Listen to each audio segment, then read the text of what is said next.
Hello guys, नमस्कार। Welcome है, स्वागत है आप सभी का फिर से हमारे इस यूट्यूब चैनल पर जिसका नाम है सिजी कॉम्पिटिटर्स। और आप देख रहे हैं हमारा सब्जेक्ट केमिस्ट्री की क्लास जारी है, चल रहा है। और इस सेशन में हम बात करेंगे मेटल्स, नॉन मेटल्स और मेटलॉइड का आज सेकंड पार्ट है, दूसरा भाग है जिसमें चल रहा है कौन सा मेटल। तो मेटल को ही आज कंप्लीट करेंगे, फिर कल नॉन मेटल देखेंगे, ठीक है। चलिए, तो देर नहीं करते हैं, स्टार्ट करते हैं आज की क्लास और देखते हैं क्या कुछ खास है आज की क्लास में। तो इसके पहले हम बात कर रहे हैं थोड़ा पिछला वाला क्लास कैसे गया था और क्या क्या चीज़ हमने देखे थे, तो वो हम पहले डिस्कस कर लेते हैं 5 मिनट, फिर आगे बढ़ेंगे। तो जैसा कि आप जानते हैं, मैंने बताया था कि आवर्त सारणी जो पीरियोडिक टेबल है उनमें मुख्यतः 3 प्रकार की चीज़ें, 3 प्रकार के तत्व पाए जाते हैं। चीज़ें कहने का मतलब 3 प्रकार के जो है तत्वों को जो है क्लैरिफाई किया गया, जो है वर्गीकरण किया गया है। तत्वों को 3 रूप से वर्गीकरण किया गया है, एक धातु के रूप में, दूसरा अधातु के रूप में और तीसरा उपधातु के रूप में।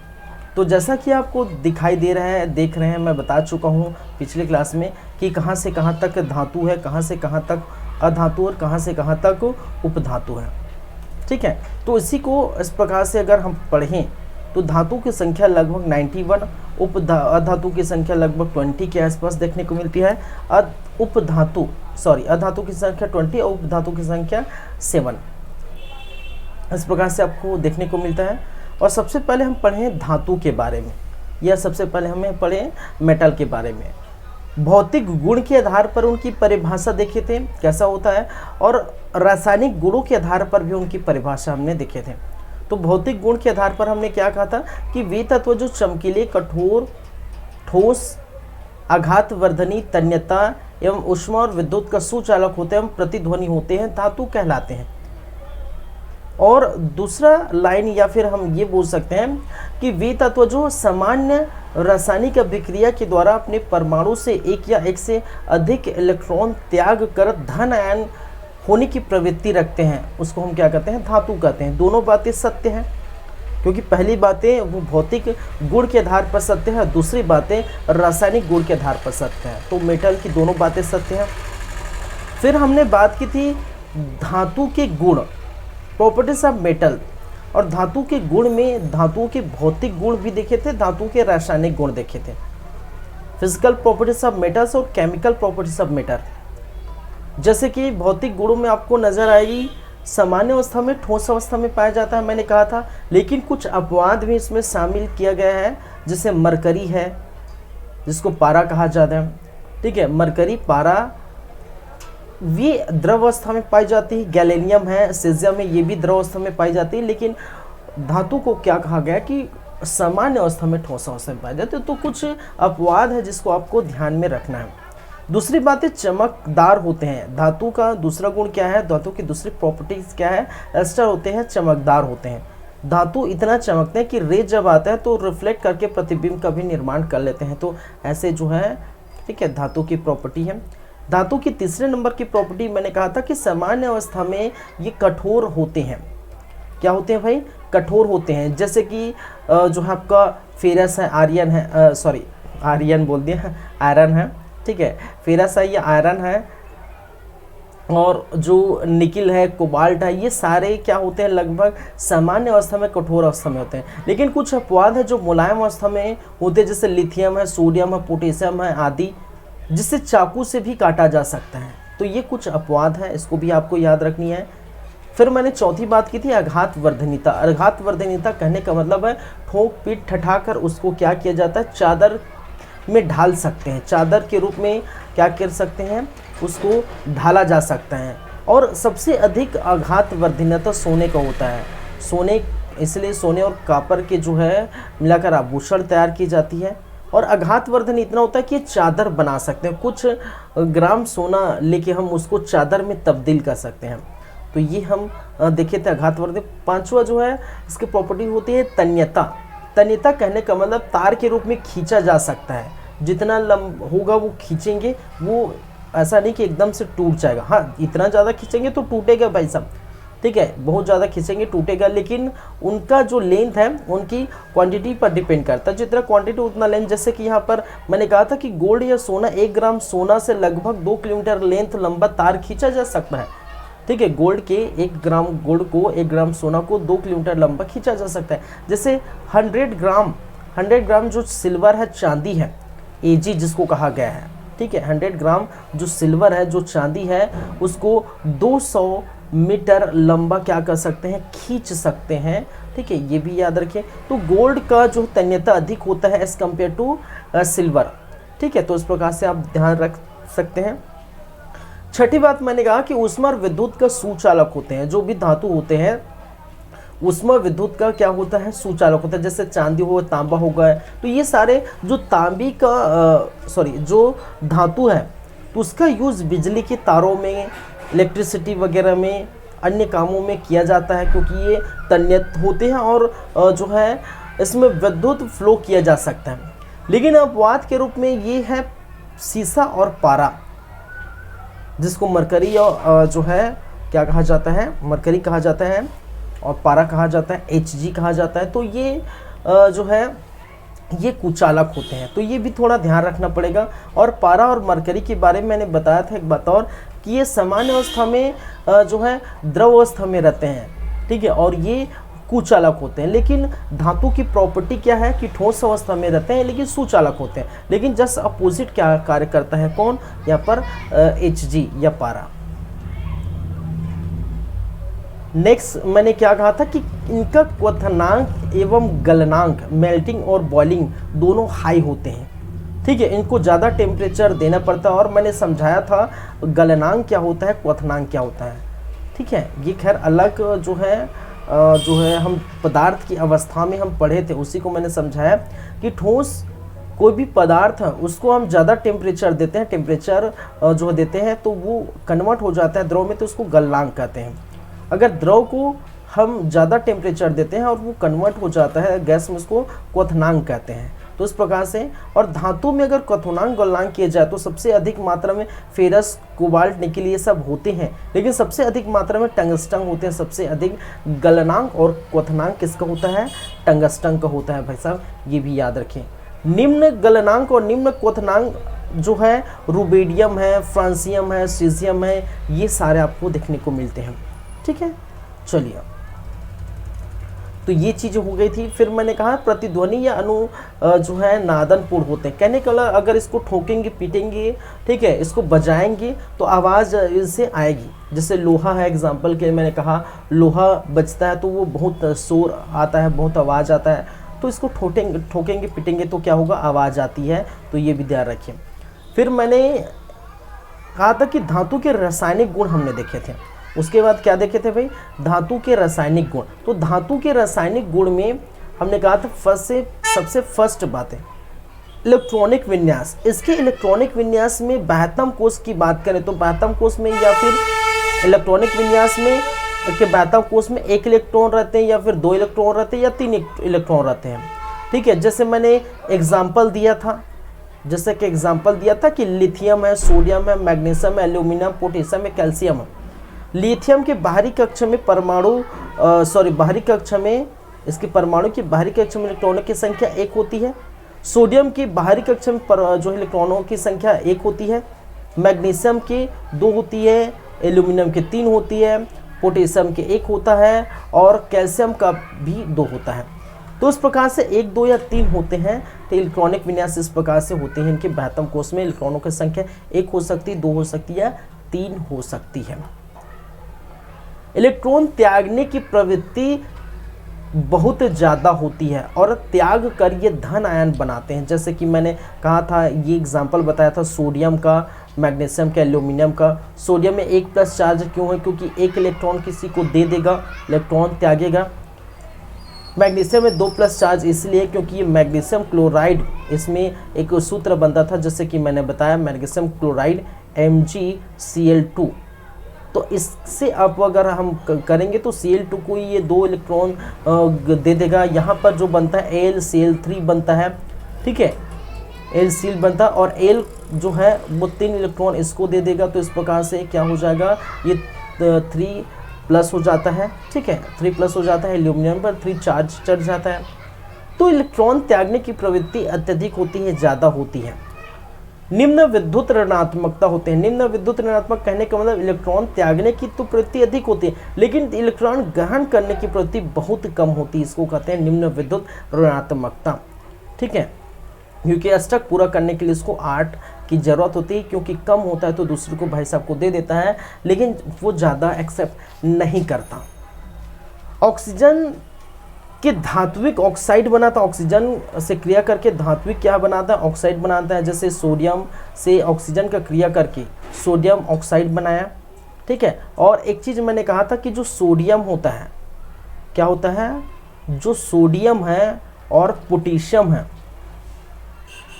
सोडियम और पोटेशियम जो है दोनों इतना अत्यधिक क्रियाशील होते हैं, बहुत ज़्यादा क्या होते हैं, क्रियाशील होते हैं। इसी कारण इसको मिट्टी के तेल में या केरोसिन जिसको कहा जाता है उसको डुबा कर रखते हैं, बहुत ज़्यादा क्रियाशील होते हैं ऑक्सीजन के संपर्क आने से, ठीक है।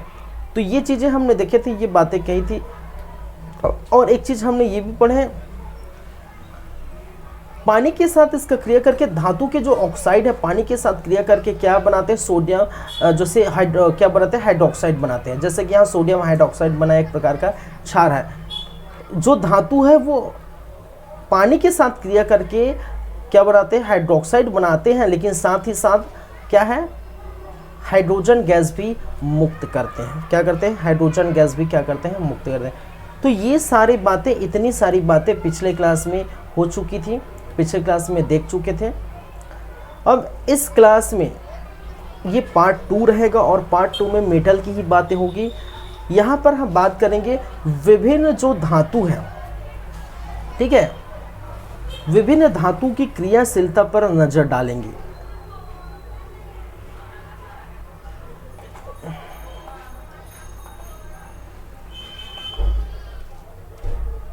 चलिए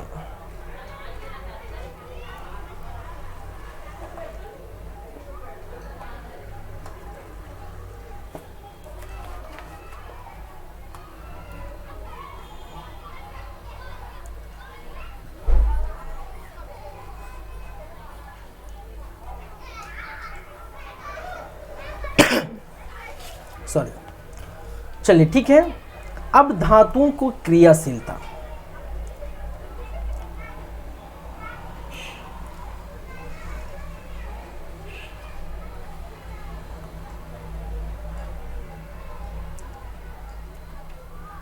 धातुओं की क्रियाशीलता, देखिए क्रियाशीलता धातुओं की अगर बात करें तो सबसे अधिक क्रियाशील धातु कौन होते हैं, आपके क्षार और क्षारीय मृदा धातु। जो पहले ग्रुप में आप देखते हैं यही क्या कहलाता है, आपका क्षारीय और क्षारीय मृदा धातु, क्षारीय और क्षारीय मृदा धातु, क्षारीय मृदा धातु, ठीक है। और ये सबसे क्या होते हैं, अधिक क्रियाशील होते हैं। क्रियाशील क्या होते हैं भाई साहब, सबसे अधिक क्रियाशील होते हैं। इतने क्या है, ये पूरे के पूरे क्या है, आपके धातु है, यहाँ से यहाँ, यहाँ से लेकर पूरा क्या है, धातु है। अब देखिए इसमें अगर बात करें तो कुछ नाम मैं लिखूंगा, जैसे कि अगर हम बात करें इसको हम बढ़ती हुई क्रियाशील के आधार पर हम इसको लिख सकते हैं, बढ़ते नहीं, घटते हुए, घटते हुए क्रियाशीलता के आधार पर, क्रियाशीलता के आधार पर।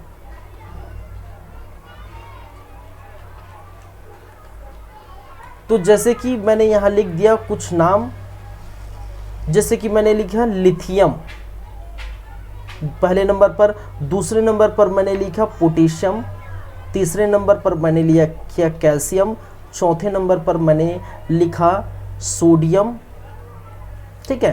तो इस प्रकार से चारों के चारों, ये चारों के चारों किस प्रकार के हैं कि ये किससे से रिएक्शन करेगा, ठीक है, रिएक्ट किसके साथ करेगा, रिएक्ट किसके साथ करता है, ये जल के साथ रिएक्ट करता है, जल वाष्प के साथ रिएक्ट करता है, ठीक है। पानी का जो वाष्प होता है, वाष्प जानते हैं ना, ठीक है। जल का जो वाष्प होता है, जल वाष्प अम्लों से करता है, अम्लों से, ठीक है। और इन सभी से रिएक्ट करके क्या करता है, हाइड्रोजन गैस मुक्त करता है। क्या करता है, हाइड्रोजन गैस स्थापित करता है, मुक्त करता है, एवं क्या बनाता है, हाइड्रोक्साइड का निर्माण करता है, ठीक है। ये बहुत ही अत्यधिक क्रियाशील धातु होते हैं, ठीक है। मैंने क्या कहा, मैं अगर फिर से रिपीट कर रहा हूँ कि ये चार जितने हैं वो जल के साथ, जल वाष्प के साथ अम्लों से क्रिया करके हाइड्रोजन गैस मुक्त करते हैं और हाइड्रोक्साइड करते हैं, हाइड्रोक्साइड का निर्माण करते हैं, ठीक है। चलिए यहां पर अगर हम 5वें नंबर की बात करें, मैं यहां पर अगर बात करूं 5वें नंबर में, मैं लूं किसको, मैग्नीशियम। ये अत्यधिक क्रियाशील होते हैं ना, अधिक क्रियाशील धातु होते हैं, सबसे अधिक क्रियाशील क्या होते हैं भाई, धातु होते हैं। उसी प्रकार मैं लिखूं मैग्नीशियम, 6ठे नंबर पर लिखूं एल्यूमिनियम, फिर लिखूं आपका मैग्नीज, फिर जिंक, जेडेन जिंक, और फिर मैं लिखूं क्रोमियम। ये जितने के जितने हैं वो किससे क्रिया करते हैं, किससे रिएक्ट करते हैं। रिएक्ट अगर देखा जाए तो ये जल वाष्प से रिएक्ट करते हैं, जल वाष्प प्लस अम्ल से रिएक्ट करते हैं, और दोनों से रिएक्ट करके ये क्या बनाता है, हाइड्रोजन स्थापित करता है एवं हाइड्रोक्साइड का निर्माण करता है। ये भी तो यहाँ पर सिर्फ जल वाष्प और अम्ल से ही क्या करेगा, ये रिएक्ट करेगा। यहाँ पर जल वाष्प अम्लों से क्या करता है, रिएक्ट करता था। तो 3 चीज़ें देखें, ठीक है। 8 9, ये 5 और 4 9। आगे देखते हैं, अगर हम बात करें 10वें नंबर की, 10वें नंबर में अगर लिखूं फेरस को या फिर आयरन को, फिर लिखूं कैडमियम, फिर लिखूं कोबाल्ट, फिर लिखूं निकिल, क्या है निकिल, फिर लिखूं टीन, क्या है एसेन टीन, और लेड पीबी, क्या है लेड। इनकी मैं बात करूं तो ये सिर्फ किससे रिएक्ट करते हैं, सिर्फ अम्ल से रिएक्ट करते हैं। ये जितने हैं उसको याद रखिए इसके बारे में। तो रिएक्ट क्या करते हैं, रिएक्ट किससे करते हैं, अम्लों से रिएक्ट, अम्लों से क्या करते हैं, रिएक्ट करते हैं, ठीक है। अम्लों से क्रिया करते हैं, और अम्लों से क्रिया करते तो सेम हाइड्रोजन आयन मुक्त होते विस्थापित होता है, और हाइड्रोक्साइड का निर्माण करेगा। सेम यहाँ पर भी देखने को तो जितने भी धातु या हाइड्रोजन जो है, अगर वो इस प्रकार से क्रिया करता है तो हाइड्रोक्साइड का निर्माण जरूर करेगा, और हाइड्रोजन आयन हाइड्रोजन मुक्त करेगा, ठीक है। ये चीज़ें याद रखिए। इस प्रकार के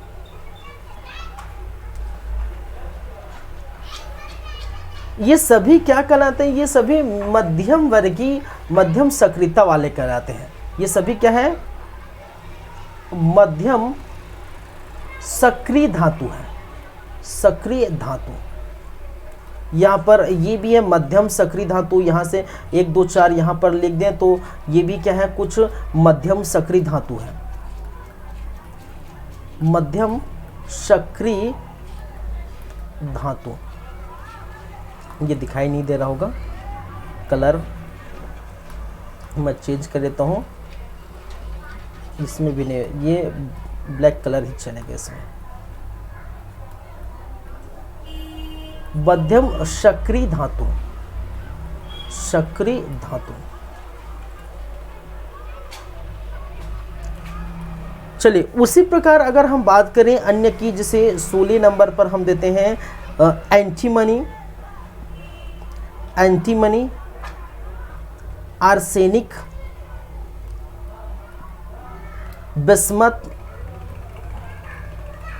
कॉपर, ये 3-4 जितने हैं वो किससे रिएक्ट करता है, रिएक्ट किससे करता है, तो रिएक्ट ऑक्सीजन से रिएक्ट करेगा। ठीक है, ऑक्सीजन से क्या करता है, रिएक्ट करता है, और ऑक्सीजन से रिएक्ट करके ये क्या बनाएगा, हाइड्रोक्साइड का निर्माण करेगा। लेकिन याद रखिए हाइड्रोजन गैस विस्थापित नहीं करेगा, विस्थापित नहीं करता। इसमें सभी में हाइड्रोजन गैस विस्थापित करता था। यहाँ पर भी आप देखें, यहाँ पर भी देखें, यहाँ पर भी देखें, लेकिन यहाँ पर विस्थापित नहीं करता। ये याद रखिए, किससे रिएक्ट करके, ऑक्सीजन से रिएक्ट। तो ये सिर्फ और सिर्फ किससे रिएक्ट करता है, O2 से रिएक्ट करता है, ऑक्सीजन से रिएक्ट करता है, हाइड्रोक्साइड का निर्माण करेगा। चलिए ये बातें हो गई 19। कुछ और है, जैसे 20 नंबर में देखूं तो Hg है, पारा है, मरकरी है, एवं आपका सिल्वर है, पैडमियम है, आपका प्लेटिनियम है, और आपका क्या है, गोल्ड है, Au क्या है, गोल्ड है।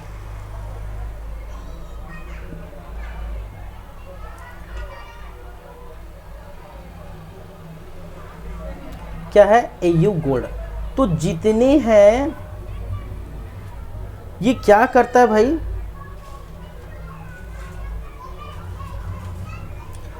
इसके बारे में याद रखिए, ये बहुत ही कम क्रियाशील होते हैं। ठीक है, क्या है, सबसे क्या है, कम क्रियाशील। इसको मैं लिखूं, सबसे कम क्रियाशील धातु, सबसे कम क्रियाशील धातु कौन होते हैं, ये सभी होते हैं। ठीक है, और एवं प्रकृति में मुक्त अवस्था में पाई जाती है। मुक्त अवस्था में क्या है भाई, पाई जाती है। ठीक है, तो इस प्रकार से सबसे अधिक क्रियाशील कौन होंगे, ये वाले लाइन जो है सबसे अधिक क्रियाशील होगा। फिर नीचे आएगा क्रियाशीलता जो है घटते क्रम में है ना। ठीक है, क्या क्रियाशीलता किसके क्रम में, घटते क्रम में आपको देखने को मिलेगा।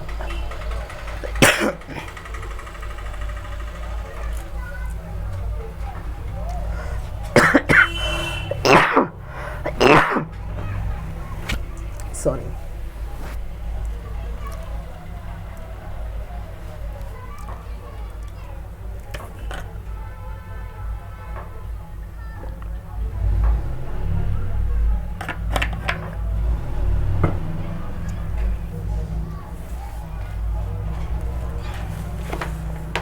यार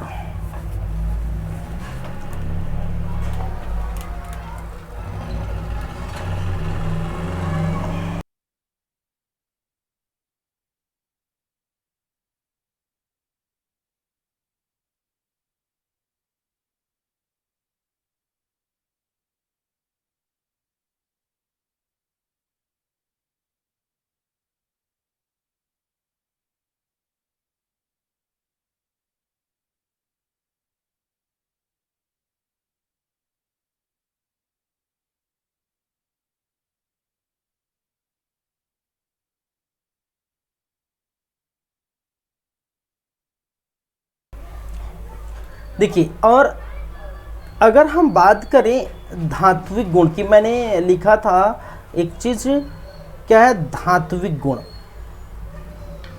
ठीक है, क्या बताया था पिछले क्लास, आई थिंक जो है हम पीरियोडिक टेबल देख रहे थे, तो जो धात्विक गुण की मैंने बातें की थी, धातु का गुण। तो धातु का गुण पहले बात ये बताई थी कि आवर्त सारणी में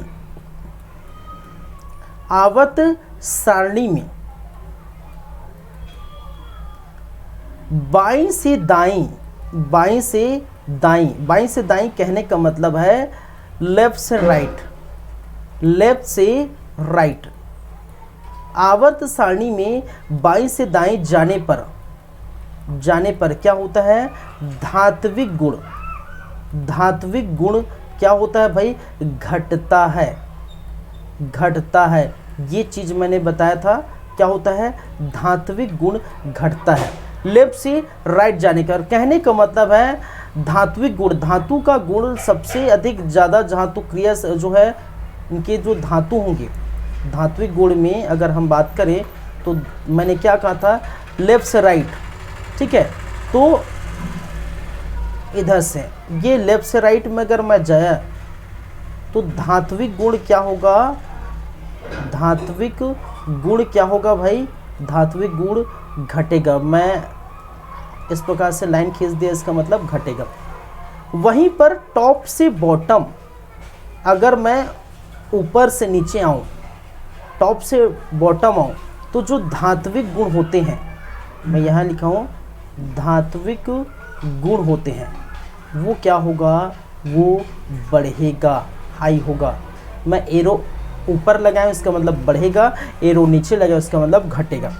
तो यहाँ पर आप देख सकते हैं, मैं लिखा हूँ, इसको लिख देता हूँ, दूसरे नंबर पर लिख देता हूँ कि आवर्त सारणी में, आवर्त सारणी में, ठीक है, ऊपर से नीचे, ऊपर से नीचे, ऊपर से नीचे कहने का मतलब है top to bottom, top to bottom जाने पर धात्विक गुण, धात्विक गुण क्या होते हैं, बढ़ता है, बढ़ता है। तो ये भी आपको याद रखिए, धात्विक गुण क्या होता है, बढ़ता है, यहाँ पर धात्विक गुण करता है। तो मैं अपना वीडियो हटा देता हूँ और आप देख सकते हैं इस प्रकार से, ठीक है।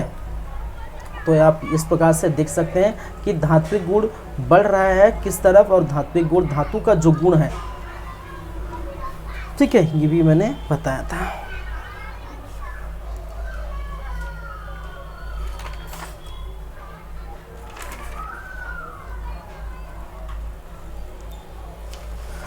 ठीक है, चलिए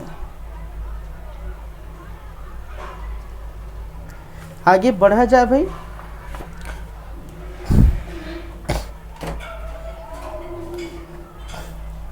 देख लिए, हो गया, ठीक है। अब आगे बढ़ते हैं, आगे की कहानी हम देखते हैं। ये सारी चीजें हो गई। आगे हम बात करेंगे कुछ अयस्क की, ठीक है, धातु के अयस्क, सॉरी,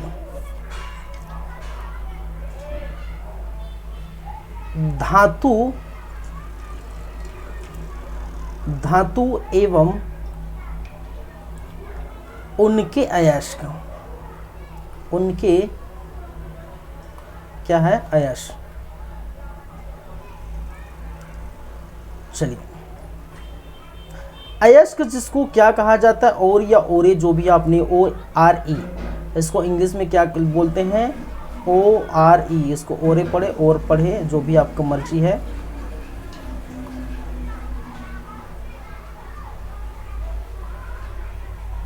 चलिए, ठीक है। तो आपको सबसे पहले समझना पड़ेगा कि अयस्क होता क्या है, ठीक है। क्या समझना पड़ेगा, अयस्क होता क्या है। देखिए, प्राकृतिक रूप से अगर देखा जाए, दो चीज होती हैं। एक तो आपको समझना पड़ेगा खनिज क्या है, दूसरी चीजें आपको समझना पड़ेगा अयस्क क्या है, ठीक है। अब देखिए, समझते हैं। जैसे अगर आपको देखा जाए, जो प्राकृतिक रूप से जो चट्टानें होती हैं, जो क्या हो, चट्टानें होती हैं, उस चट्टानों में अगर हम देखते हैं, उस चट्टानों में हम देखते हैं तो आपको क्या मिलते हैं, खनिज मिलते हैं, ठीक है। तो पहले मैं लिख देता हूँ, ठीक है, पहले मैं लिख देता हूँ, उसके बाद हम एक एक करके बातें करेंगे। मैं इसको कलर चेंज कर देता हूँ, फिर हम बातें करेंगे एक एक करके, ठीक है। पहले हम समझेंगे क्या है खनिज क्या होता है, फिर हम समझेंगे अयस्क क्या होते हैं। तो देखिए खनिज जो है, खनिज प्राकृतिक या प्राकृतिक, खनिज प्रकृति में उपस्थित, खनिज प्रकृति में उपस्थित वे रासायनिक पदार्थ हैं, वे रासायनिक पदार्थ है जो अकार्बनिक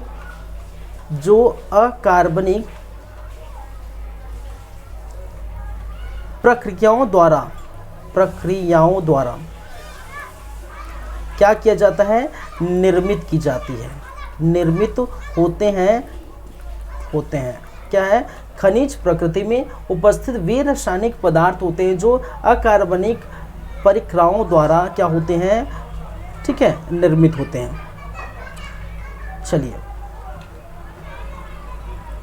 खनिज खनन के माध्यम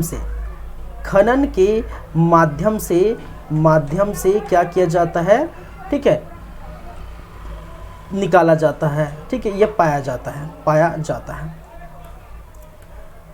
जैसे हम बहुत सारे हम देखते हैं खनिज, हम देखेंगे जो है खनिज से ये निकलता है, यहाँ पर लोहा निकलता है, फेरस, लेकिन खनिज में ये जो निकलते हैं, ठीक है, तत्व, उसमें अयस्क रहते हैं। अयस्क कहने का मतलब एक चट्टान है, उस चट्टान में ये जो चट्टानें हैं वो यहाँ पर क्या होते हैं, अयस्क होते हैं। अयस्क क्या होता है, एक प्रकार का खनिज ही है, ठीक है। अयस्क क्या है, ऐसे खनिज हैं जिसमें धातु अधिक मात्रा में पाए जाते हैं, ठीक है।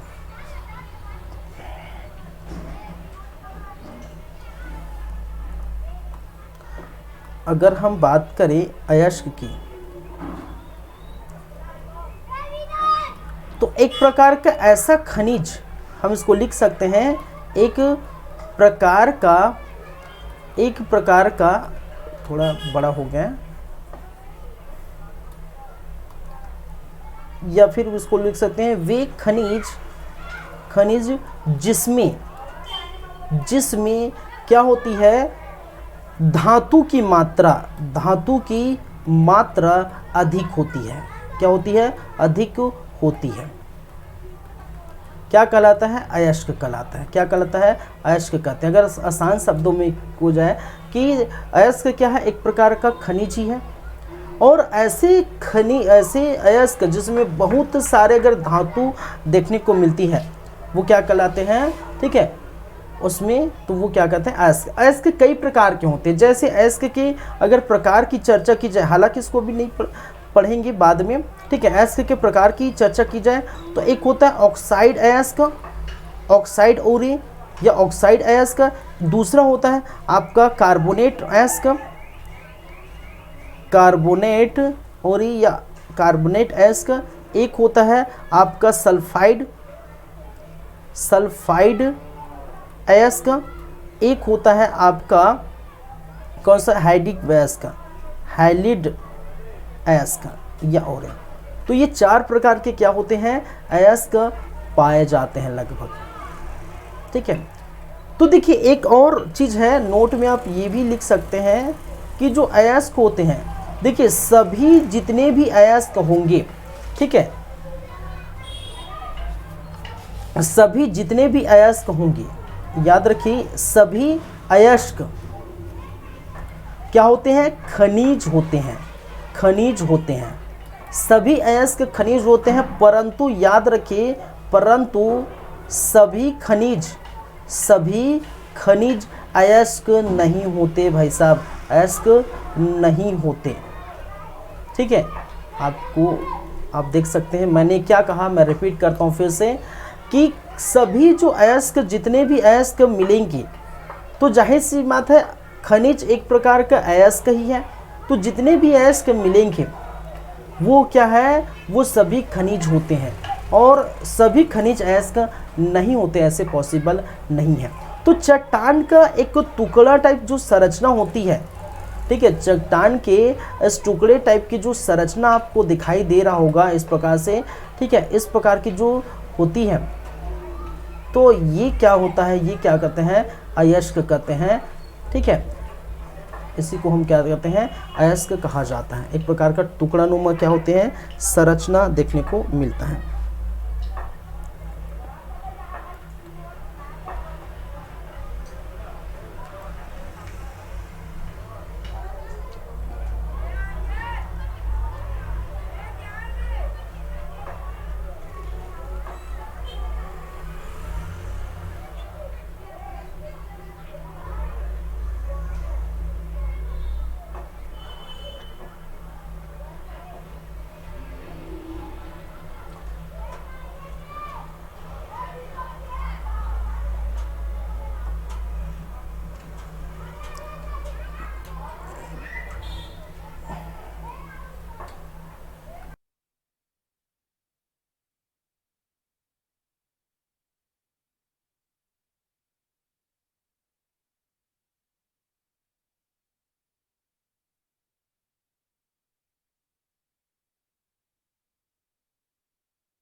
चलिए, तो हम कहाँ थे भाई, ये आपको देखने को मिलता है। तो मैंने क्या कहा, ऐसे जो है खनिज जिसमें अयस्क की मात्रा, सॉरी, धातु की मात्रा अधिक होती है, ठीक है, तो ये क्या कहते हैं, अयस्क कहलाते हैं।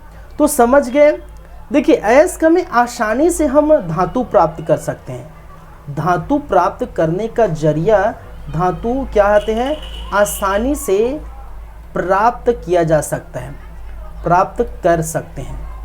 किसमें भाई, अगर जो अयस्क है, और अयस्क है मतलब धातु अत्यधिक मात्रा में होगी, ठीक है, तो धातु जो है यहाँ से आसानी से प्राप्त कर सकते हैं। लेकिन खनिज में भी धातु होती, खनिज में भी धातु होती है, ठीक है, लेकिन धातु आसानी से प्राप्त नहीं कर सकते, आसानी से प्राप्त नहीं कर सकते, नहीं कर सकते, ठीक है। इसमें बहुत सारी अशुद्धियाँ होती है।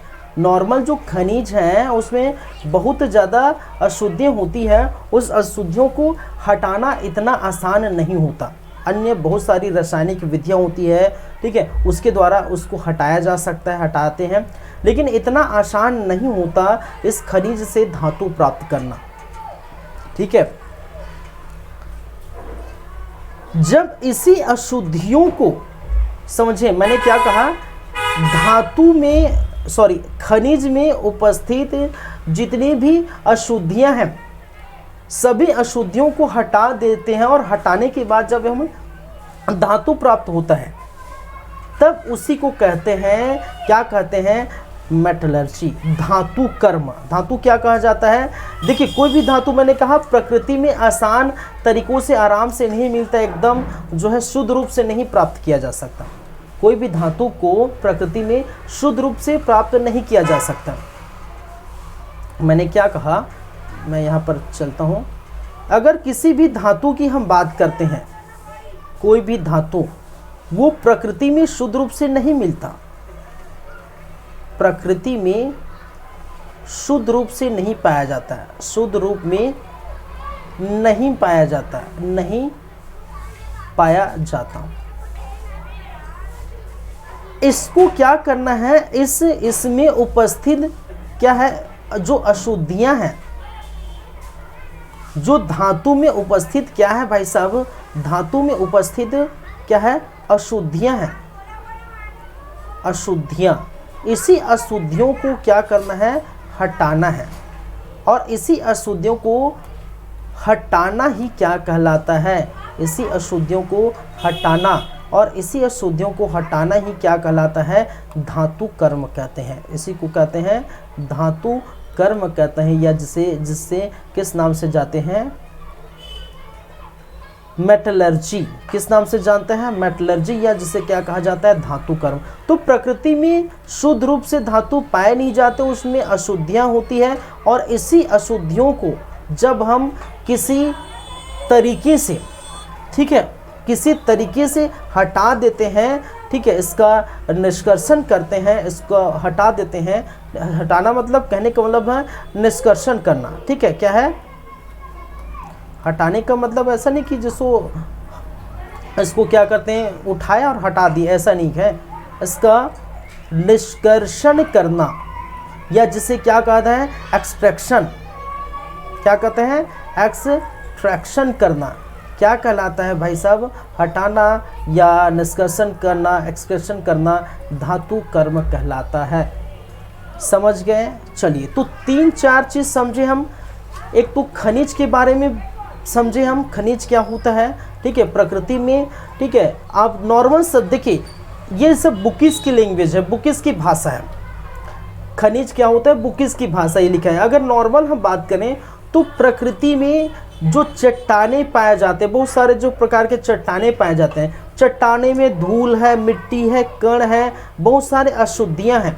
उस अशुद्धियों में कम मात्रा में धातु उपस्थित होते हैं, उसको खनिज कहते हैं। सिंपल सी बात है, सरल सी बात है। वो जो मैं लिखा हूँ वो बुक का लैंग्वेज है, वो जाए भाड़ में, ठीक है। कम मात्रा में, थोड़ी मात्रा में जो है धातु प्राप्त होते हैं, जैसे फेल्सफार वगैरह है, क्वार्टजाइट वगैरह हुआ, जो छत्तीसगढ़ में पढ़ते हैं ना खनिज, ठीक है, खनिज पढ़ते हैं ना छत्तीसगढ़ में, क्वार्टजाइट पाया जाता है, हेमेटाइट पाया जाता है, ठीक है, फेल्सफार पाए जाते हैं, ये सारे क्या है? खनिज है। तो खनिज क्या होते हैं? जो मिट्टी में कण में छोटे छोटे, ठीक है, कण मिट्टी उसमें उपस्थित होती है, और वो जो है चट्टानों में दबे होते हैं, जिसमें कम मात्रा में धातु होते हैं, उसको हम क्या कहते हैं? क्या कहते हैं? खनिज। और इस यहाँ से धातु को आसानी से, ठीक है, यहाँ जो है अशुद्धियों को आसानी से धातु में कन्वर्ट करना आसान नहीं होता। और मैंने कहा अयस्क वे खनिज होते हैं जिसमें धातु की मात्रा बहुत ज़्यादा होती है, ऐसे खनिज को हम अयस्क का नाम देते हैं। और इसी अयस्क को जो हटा देंगे, आराम से हटा देंगे, ठीक है, एक प्रकार की अशुद्धियाँ एक मान के चलिए, इसी को हम आसान से हटा देंगे तो हमें जो हमारा धातु प्राप्त हो जाएगा वो सरल होता है, आसान होता है, क्योंकि इसमें धातु की मात्रा अधिक होती है। जैसे आप बोल देंगे, ठीक है, अगर आप बोलेंगे चावल में अगर जो है मान के चलिए जो बड़े बड़े जो दाने होते हैं चावल में, जो बड़े बड़े कंकड़ होते हैं, तो उसको आसान से हम हटा देते हैं, ठीक है। अगर चावल में चावल ज़्यादा हो, कंकड़ कम हो, तो क्या होता है? कंकड़ को हम आसान से उसको हटा देते हैं। चल भाई, थोड़ा जो है थोड़ी मात्रा में है, चावल बहुत ज़्यादा मात्रा, तो चावल मान लीजिए अब धातु है बहुत ज़्यादा में, अयस्क मान लीजिए कंकड़ है, तो कंकड़ को उठा के हम फेंक देते हैं कि भाई साहब ये 10 मिनट में साफ हो गया। लेकिन अगर कंकड़ की मात्रा ही ज़्यादा हो, चावल न के बराबर हो, चावल साफ करते हैं ना, तो चावल न के बराबर, कंकड़ की मात्रा ज़्यादा हो, तो उसको हम क्या कहते हैं? खनिज। उसमें भी धातु पाई जाती है, लेकिन उसको जब मात्रा कम हो तो उसको खनिज कहा जाता है। उसको हटाना आसान नहीं होगा, 1.5-2 घंटे लग जाएंगे, ठीक है, एक एक कंकड़ को बिनने में। तो इस प्रकार की चीज़ें समझिए आसान शब्दों में, आसान भाषाओं में। और इसी जितने भी इसमें जो पाई जाती अशुद्धियाँ, उसी अशुद्धियों को हटाना क्या होता है? धातु कर्म कहलाता है, चाहे खनिज में हो चाहे अयस्क में हो, ठीक है, सिंपल सी बातें हैं। चलिए, अब हम बात करेंगे किसकी? धातु और उसमें पाए जाने वाले अयस्क की, कि किस धातु में कौन कौन से अयस्क पाए जाते हैं जिसको हम हटा सकते हैं, हटाते हैं। क्लियर है बातें? चलिए,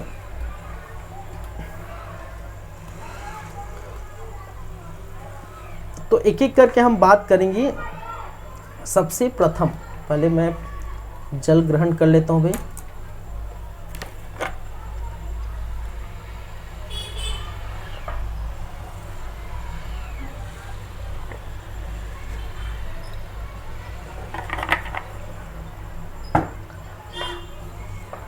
ठीक है, चलिए बढ़ते हैं आगे। आगे बढ़ेंगे, मैंने क्या कहा, एक तो हम बात करेंगे किसकी?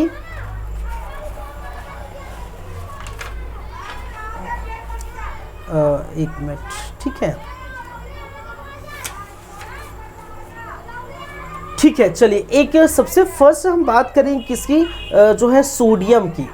सबसे पहले हम बात कर लेते हैं सोडियम की, जिसको हम क्या कहते हैं हिंदी में भी सोडियम, इंग्लिश में भी सोडियम, नाम तो नाम होता है। ठीक है, तो मैं लिख ही देता हूँ। ठीक है, चलिए नहीं पहले नाम लिख देता हूँ, सिंबल बगल में डाल देता हूँ, जो भी है आप जैसे आपकी मर्जी। सोडियम, जिसको हम Na से संबोधित करते हैं या फिर डिनोट करते हैं, रिप्रेजेंट करते हैं, जो भी आपकी मर्जी है ये लिख सकते हैं। तो इसको चलिए कलर ही चेंज कर देता हूँ भाई। मैंने क्या किया, कलर ही चेंज कर दिया, ये थोड़ा ठीक दिखेगा। ठीक है, तो सोडियम की हम बात करेंगे सबसे फर्स्ट सोडियम में। तो देखिए इसमें जो कौन कौन से अयस्क होते हैं, अयस्क की बातें करें तो अयस्क में एक तो होता है अयस्क। सोडियम धातु में कौन कौन से अयस्क होते हैं, तो एक तो आपको पाया जाता है कौन सा, NaCl, सोडियम क्लोराइड या साधारण नमक जिसको कहा जाता है। दूसरा एक तो आपको देखने को मिलते हैं NaNO3, इसको हम कहते हैं साधारण नमक या जिसे सोडियम क्लोराइड कहा जाता है। चिली सॉल्ट मीटर, इसको किस नाम से जाना जाता है, चिली सॉल्ट मीटर, क्या कहते हैं, चिली सॉल्ट पीटर के नाम से जाना जाता है। एक और अयस्क यहाँ पर देखने को मिलता है बोरेक्स। ठीक है, Na2B4O2.10H2O, इसको नाम देते हैं क्या है, बोरेक्स। क्या नाम देते हैं भाई, इसको बोरेक्स नाम दिया जाता है, बोरेक्स है। और एक और है जिसको कहा जाता है सोडियम कार्बोनेट, Na2CO3 10H2O, और इसको हम कहते हैं सोडियम कार्बोनेट। तो देखिए इस प्रकार के क्वेश्चन पूछे जाते हैं भाई, इस प्रकार के क्वेश्चन पूछे जाते हैं। तो ये अयस्क का नाम है, किसके हैं, ये सोडियम के अयस्क के नाम है। एक तो सोडियम का एक अयस्क सोडियम क्लोराइड पाया जाता है, चलिए सॉल्ट मीटर NaSO3 या Na2B4O2.10H2O बोरेक्स जिसको कहा गया है। ठीक है, और सोडियम कार्बोनेट, ये चार अयस्क किसमें मिलते हैं, सोडियम धातु में पाए जाते हैं।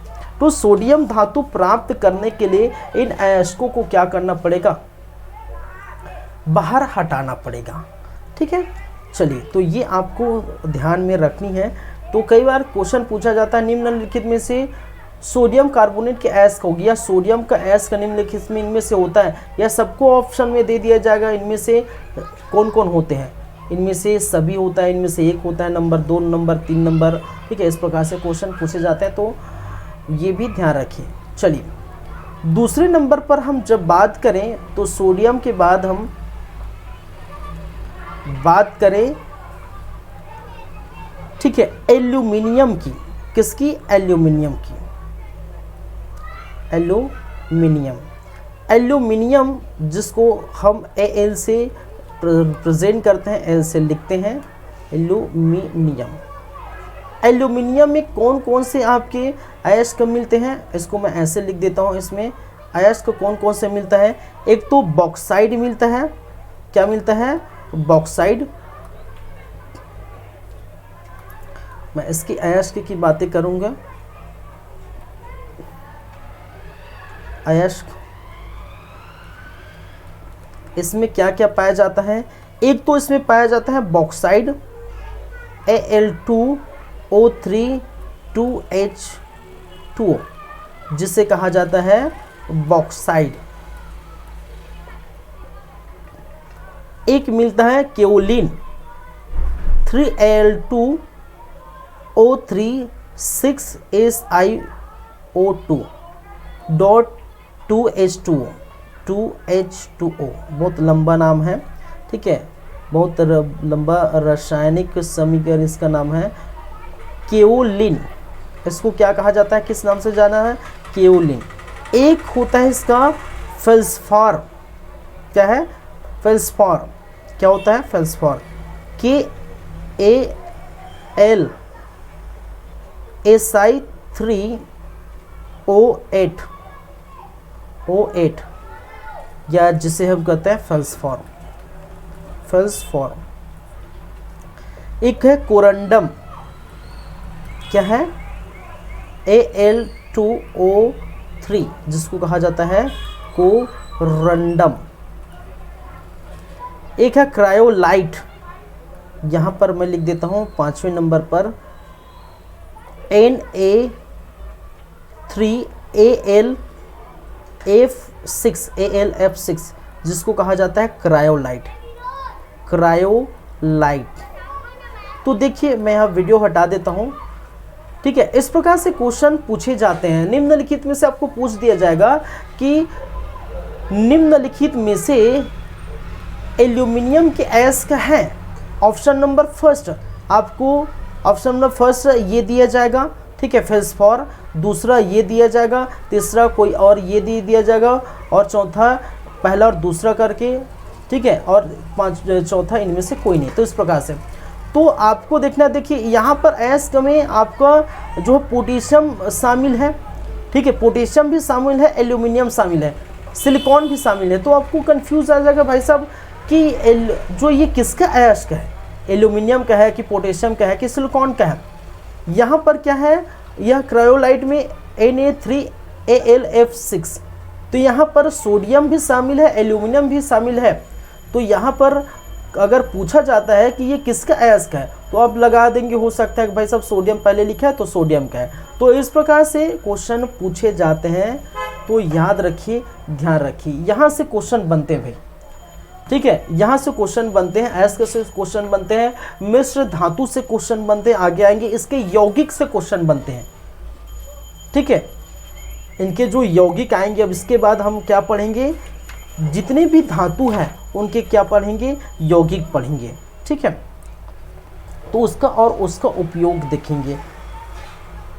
चलिए, और साथ ही साथ मिश्र धातु पढ़ेंगे।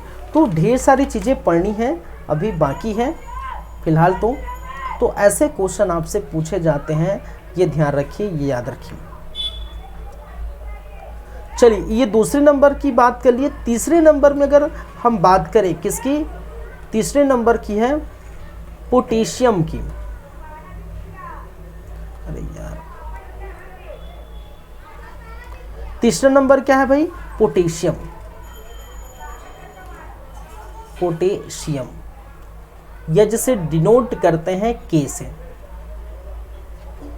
ठीक है, किससे डिनोट करते हैं, के से। ऐसा नहीं पोटेशियम है तो पी से डिनोट करते हैं, ऐसा नहीं भाई, ठीक है, वो फास्फोरस है, याद रखिए। चलिए, पोटेशियम की अगर इसके अयस्क की हम बात करें तो क्या क्या होंगे इसके, एक तो आपको देखने को मिलेगा पोटेशियम नाइट्रेट KNO3, क्या कहा जाता है इसको, पोटेशियम नाइट्रेट, पोटेशियम नाइट्रेट। इसके अयस्क में दूसरे नंबर पर बात करें, जो दूसरे नंबर के अयस्क हैं, ठीक है, कार्नेलाइट, क्या कहा जाता है, कार्नेलाइट, KCl.MgCl2.6H2O, इसको नाम दिया गया है कॉर्नेलाइट। क्या कहते हैं, कॉर्नेलाइट। चलिए, एक है आपका थर्ड नंबर में पोटेशियम कार्बोनेट K2CO3, जिसको क्या कहा जाता है, पोटेशियम कार्बोनेट, कार्बोनेट। एक होता है चौथे नंबर पर पोटेशियम क्लोराइड क्या है, KCl, ठीक है, KCl, या जिसे कहा जाता है पोटेशियम पोटेशियम क्लोराइड क्लोराइड। तो ये याद रखिए। उसी प्रकार अगर मैं बात करूं चौथे नंबर पर कैल्शियम की, ठीक है, क्या है, कैल्शियम। तो कैल्शियम जिसको Ca से रिप्रेजेंट करते हैं, और इसके अयस्क क्या क्या होंगे, कौन कौन से होंगे। तो एक तो इनका एक अयस्क आपको देखने को मिलता है डोलोमाइट, जिसको CaCO3.MgCO3, जिसको क्या कहा जाता है, डोलोमाइट।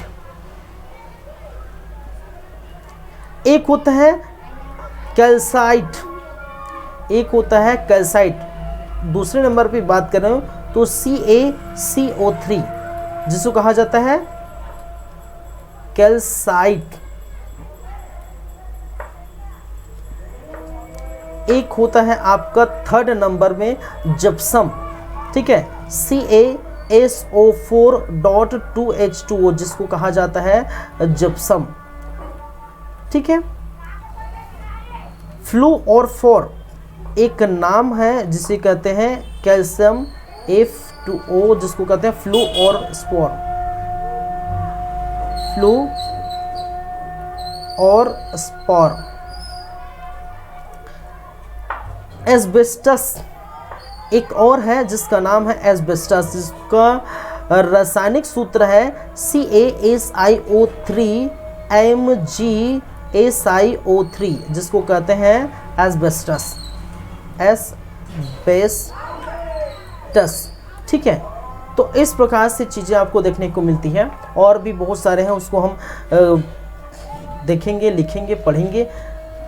लेकिन थोड़ा ब्रेक चाहते हैं, 5 मिनट का, 2 मिनट का, जितना भी हो, ठीक है। 2 मिनट का ब्रेक है। 2 मिनट के ब्रेक के बाद हम वापस आएंगे, और वापस आने के बाद आगे जितने भी हैं वो हम बात करेंगे, जितने भी और भी अयस्क है उसकी हम चर्चा करें।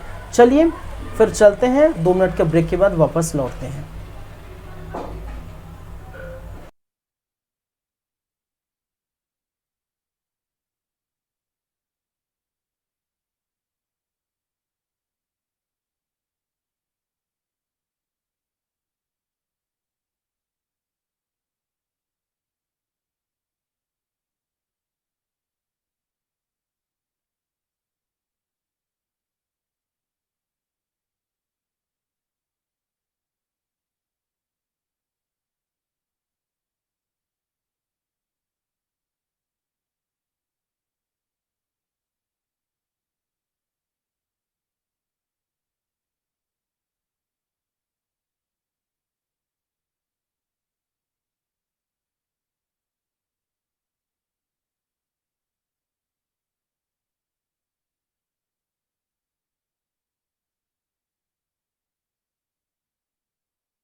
हेलो गाइस, वेलकम है, स्वागत है फिर से आप सभी का हमारे इस यूट्यूब चैनल पर जिसका नाम है सीजी कॉम्पिटिटर्स।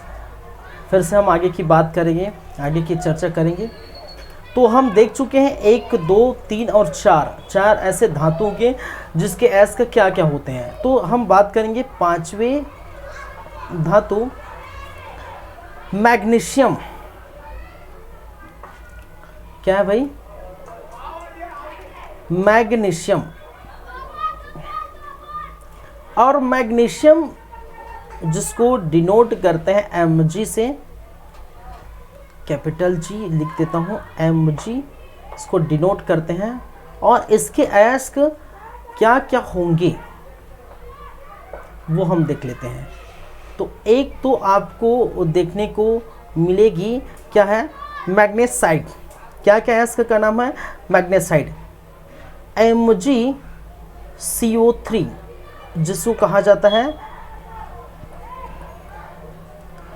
मैग्नेसाइड। एक अयस्क आपको नजर आएगी डोलोमाइट।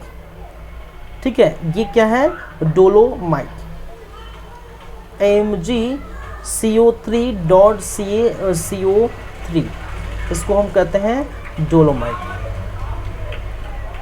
डोलोमाइट। तो ये बहुत इंपॉर्टेंट है भाई, ये सभी चीज़ें आपको याद रखनी है। थर्ड नंबर में बात करें तो कार्नेलाइट। ठीक है, क्या है? कार्नेलाइट। देखिए, क्रायोलाइट जो है एल्यूमिनियम का अयस्क है और कार्नेलाइट मैग्नीशियम का अयस्क है।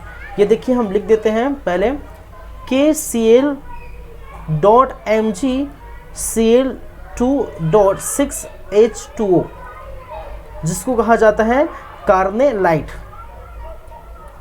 कार्नेलाइट। तो देखिए, एल्यूमिनियम में हम पढ़े हैं कहाँ पर? ये जो क्रायोलाइट होता है वो इस प्रकार से होता है। ठीक है, क्या होता है? Na3Alf6 क्या बोलते हैं इसको? क्रायोलाइट बोलते हैं। और ये एल्यूमिनियम का अयस्क होता है। और जो कार्नेलाइट होता है वो KCl.MgCl2.6H2 होता है जिसको हम कहते हैं कार्नेलाइट। तो अंतर है, कार्नेलाइट मैग्नीशियम का अयस्क होता है और क्रायोलाइट एल्यूमिनियम का अयस्क होता है। तो ये चीज़ें थोड़ा ध्यान में रखने वाली बात है। ठीक है, चौथे नंबर पर हम बात करें तो एस्टम सॉल्ट MgSO4.7H2O जिसको क्या नाम दिया जाता है? Epsom salt. ठीक है, चलिए। तो ये 3-4 आपके क्या है? मैग्नीशियम के अयस्क है। उसी प्रकार हम बात करें कॉपर की। किसकी भाई? कॉपर की, जिसको Cu से लिखते हैं।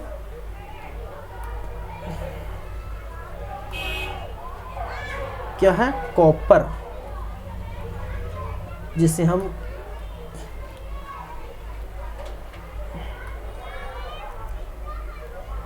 Cu से रिप्रेजेंट करते हैं। और इसका भी अगर अयस्क की हम चर्चा करें तो कौन कौन से होंगे? एक तो आपको नज़र आएगा चाल्कोपाइराइड या कॉपर पाइराइड जिसको कहा जाता है, CuFeS2। इसको क्या कहा जाता है? एक तो चाल्कोपाइराइड अथवा इसको कहा जाता है कॉपर पाइराइड। Copper pyrite. तो नाम भी याद रखिए और साथ ही साथ आप इसका रासायनिक जो सूत्र दिखाई दे रहा होगा, लिख रहा है, उसको भी याद रखिए। कॉपर ग्लास एक है Cu2S जिसे कहा जाता है copper glass. Copper glass. Cuprite एक तीसरे नंबर का जिसको कहते हैं क्यूप्राइड, Cu2O क्या कहते हैं? क्यूप्राइड।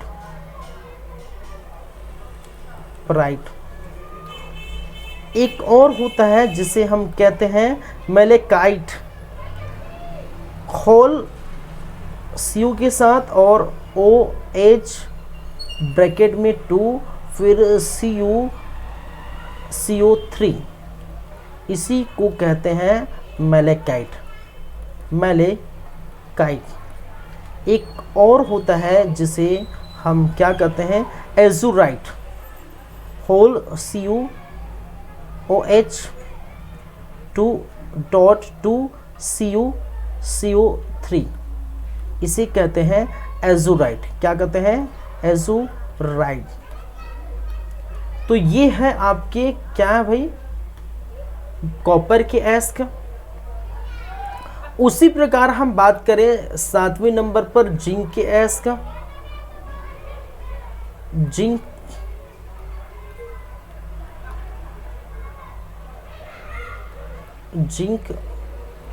या जिसे रिप्रेजेंट करते हैं Zn से, तो जिंक के एस्क, अरे अच्छे से लिखा जाए भाई, जिंक Zn, इसके एस्क कौन कौन से होंगे तो वो हम देख लेते हैं। एक तो सबसे फर्स्ट जिंकाइड, ZnO, जिसको कहा जाता है जिंकाइड।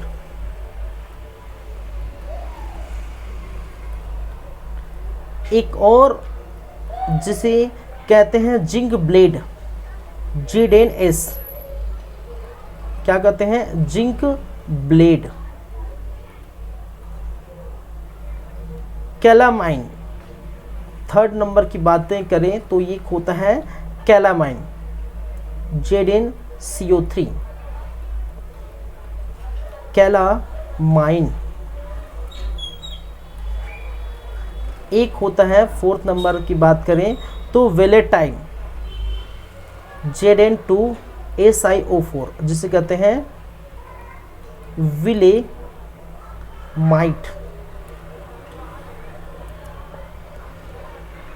चलिए, उसी प्रकार एक और धातु है लेड। क्या है, लेड, या जिसे कहा जाता है पीबी लेड।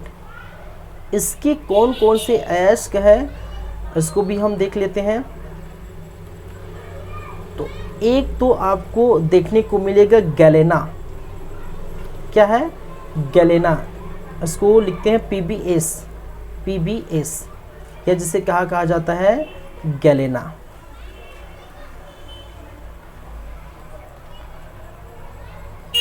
एक और है सीरोसाइड, PbCO3, जिसको कहते हैं सीरोसाइड।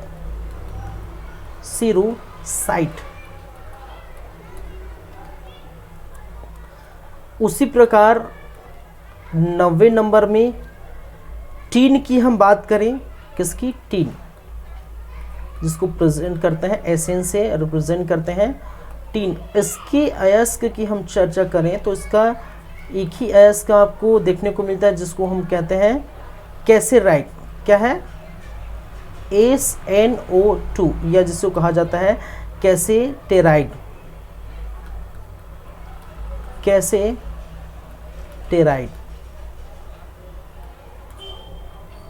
राइट है।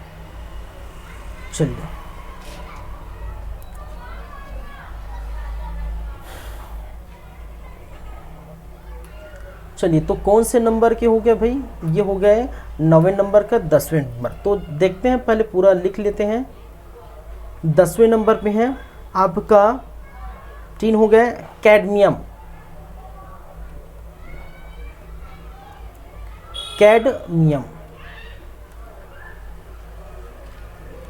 और कैडमियम जिसको CD से डिनोट करते हैं, इनका अगर अयस्क की हम बात करें तो इनके जो अयस्क होते हैं ये ग्रेनोसाइड। मैं स्पेस यहाँ पर लिखता हूँ, स्पेस बन जाएगा। अयस्क, इसके अयस्क कौन है भाई साहब, ग्रेनोसाइड, CDS, या जिसे क्या कहा जाता है, ग्रेनोसाइड।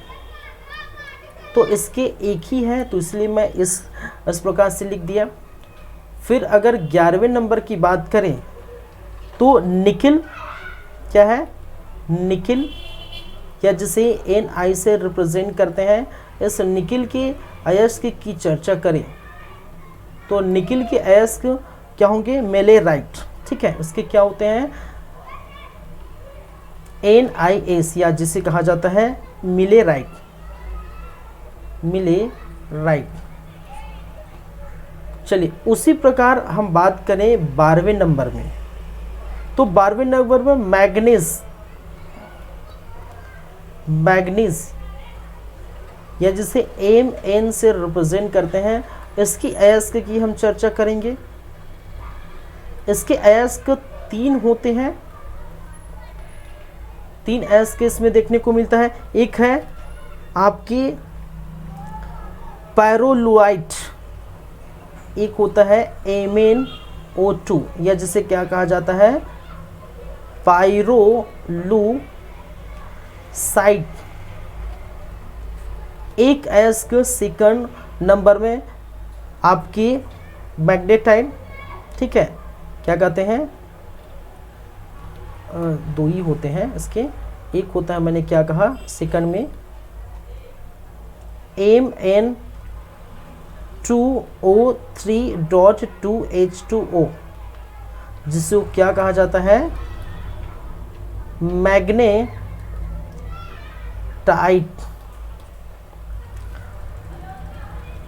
चलिए एक है 13 नंबर पर हम बात करें Hg, या जिसको कहा जाता है मर्क्यूरी या मरकरी या जिसे कहा जाता है पारा, या जिसे कहा जाता है, जिसे रिप्रेजेंट करते हैं Hg से। और इसके अयस्क की बातें करें, इसके अयस्क, तो इसके अयस्क कौन होते हैं भाई, सिनेबार। ठीक है, क्या है इसके अयस्क, सिनेबार।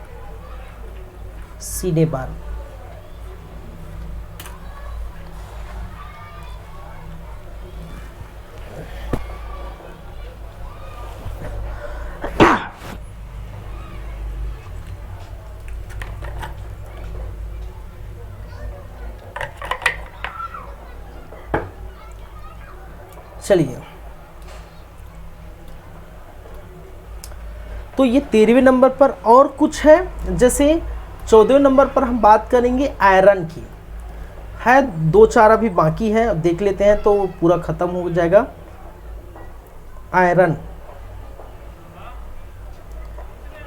आयरन या जिसे फेरस कहा गया है, इसके अयस्क की अगर चर्चा करें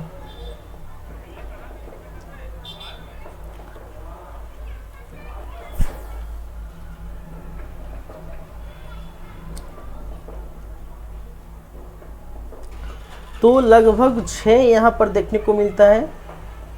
1 2 3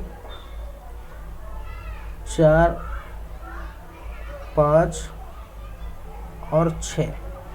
कौन कौन से हैं, एक तो आपका है हेमेटाइट, इसको लिखते हैं Fe2O3 या जिसे क्या कहा जाता है हेमेटाइट। एक ऐसा लिमोनाइट 2Fe2O3.3H2O, इसको हम कहते हैं लिमोनाइट। एक होता है मैग्नेटाइट, इसको लिखते हैं Fe3O4, मैग्नेटाइट। एक होता है सीनेटाइट, FeCO3, क्या कहते हैं इसको, सीडेटाइट।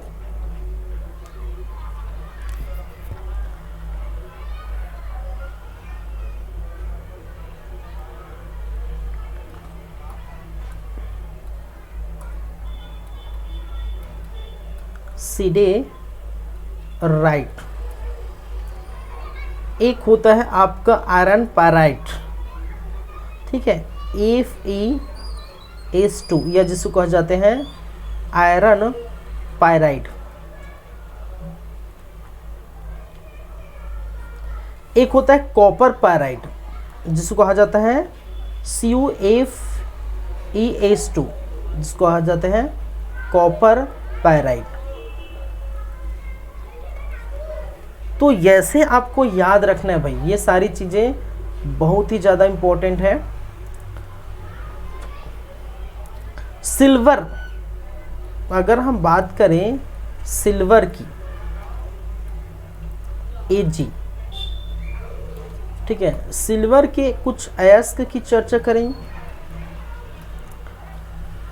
चलिए, एक पाया जाता है आपका रूबी सिल्वर, Ag3 ब्रैकेट में Sb.As फिर ब्रैकेट क्लोज फिर As3, इसको कहते हैं रूबी।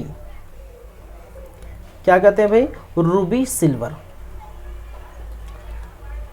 एक दूसरा है जिसको हॉर्न सिल्वर कहा जाता है, AgCl, जिसे कहते हैं हॉर्न सिल्वर।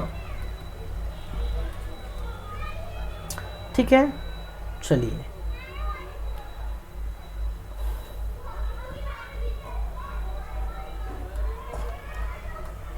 ये कौन से नंबर 15 हो गया। 16वें नंबर पर हम बात करें तो 16 नंबर सोना या गोल्ड। क्या है? सोना या गोल्ड, या जिसे AU से रिप्रेजेंट करते हैं, इसके कौन कौन से अयस्क हैं ये हम देख लेते हैं। तो आज बहुत सारा लिखने ही वाला काम हो जाएगा भाई। एक होता है आपका AuTe2, या जिसे कहा जाता है कैल्वेराइट, नाम उटपुटांग रहता है, कैल्वेराइट। एक होता है आपका सिल्वेनाइट, बड़ा ब्रैकेट फिर छोटा ब्रैकेट Ag फिर Au,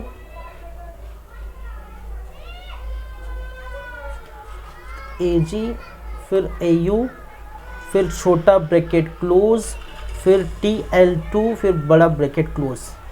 इसको कहते हैं आपका सिल्वेनाइट। क्या कहते हैं? सिल्वेनाइट। ठीक है, तो ये किसके अयस्क है? सोना या गोल्ड का अयस्क है। अब अगर बात करें, एक दो बच गए हैं, जैसे यूरेनियम। इस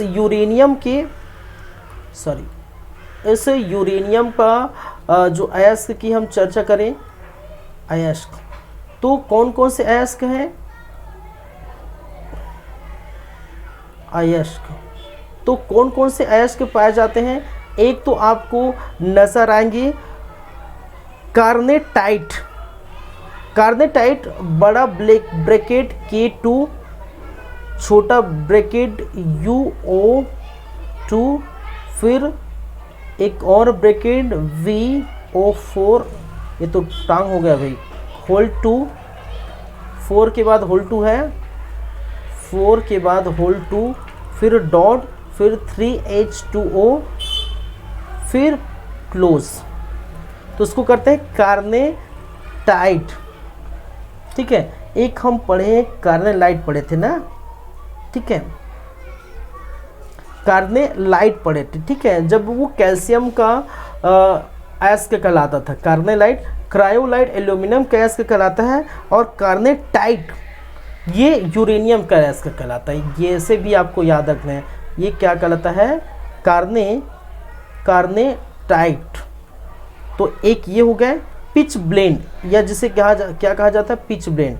यूरेनियम की एक है U3O8, या जिसे कहा जाता है पिच ब्लेड।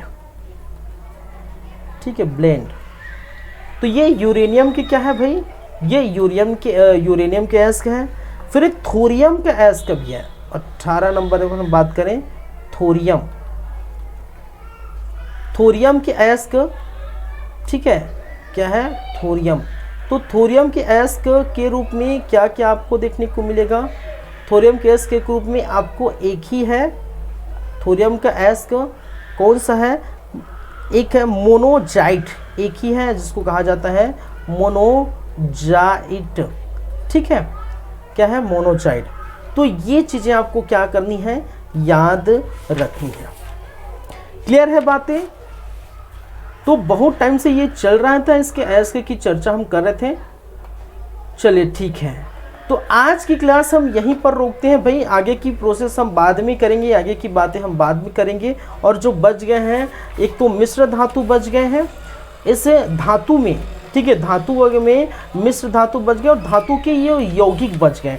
तो हम देखेंगे मिश्र धातु क्या है, ठीक है, कौन कौन से होते हैं और उसके यौगिक और उसके यूज़, उसके गुण देखेंगे, ठीक है। तो चलिए फिर चलते हैं, आज की क्लास यहीं पर समाप्त करते हैं। Thank you guys, thank you class, मिलते हैं नेक्स्ट टाइम सेकंड क्लास में, तब आगे की बातें करेंगे। चलिए थैंक यू, ठीक है।